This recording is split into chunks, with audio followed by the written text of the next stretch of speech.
Welcome my channel Hunar by Rupal. આજે આપણે શીખશું સલવારમાં pocket લગાવતા।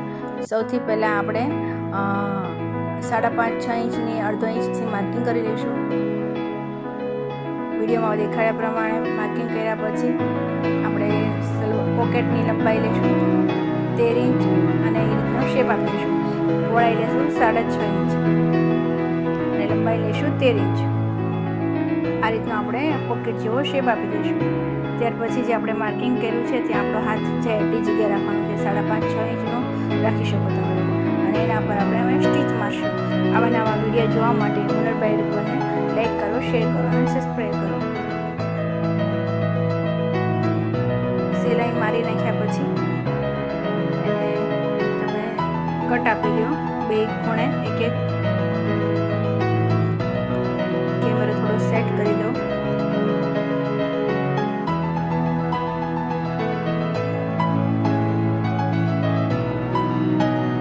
પછી આપણે એને કટ આપી દઈએ।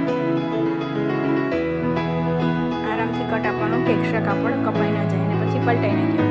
પલટાવીને જે કોર્નર બેસે છે તે બેસાડી દેવાનું પોકેટમાં। આ પોકેટ બહુ સારું બેસે છે અને ફોન કે પૈસા પડવાની કોઈ ટેન્શન નથી રહેતી। પછી આપણે એને ફિનિશિંગ સિલાઈ આપી દઈશું। વિડીયોમાં બતાવ્યા પ્રમાણે એકદમ કોર્નર પકડીને તમે સેટ કરી શકો છો। જોઈએ તો ઇસ્ત્રી પણ મારી શકો છો, પણ આનું ફેબ્રિક બહુ સારું છે તો ઇસ્ત્રીની કોઈ જરૂર છે નહીં।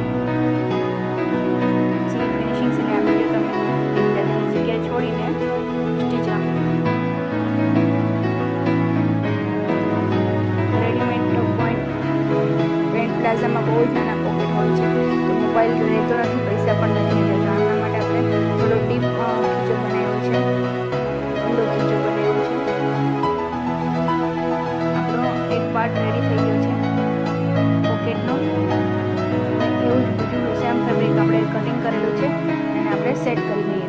તો આપણે એને એ રીતે સેટ કરશું કે પલટાવશું તો બધી જે સિલાઈ આપણે જે મારીશું તે અંદર જતી રહેશે। રાખીને પલટાવશો એટલે જતું થશે। તો આપણે ત્યાં વિડીયોમાં બતાવ્યા પ્રમાણે અડધો ઇંચ જગ્યા છોડીને સ્ટીચ મારી દઈશું।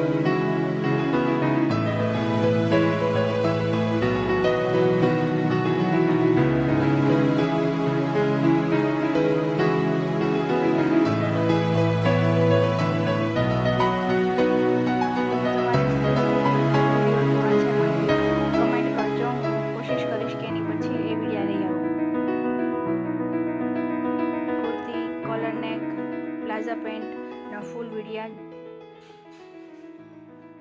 બહુ ઇઝી રીતે ઇઝી મેથડથી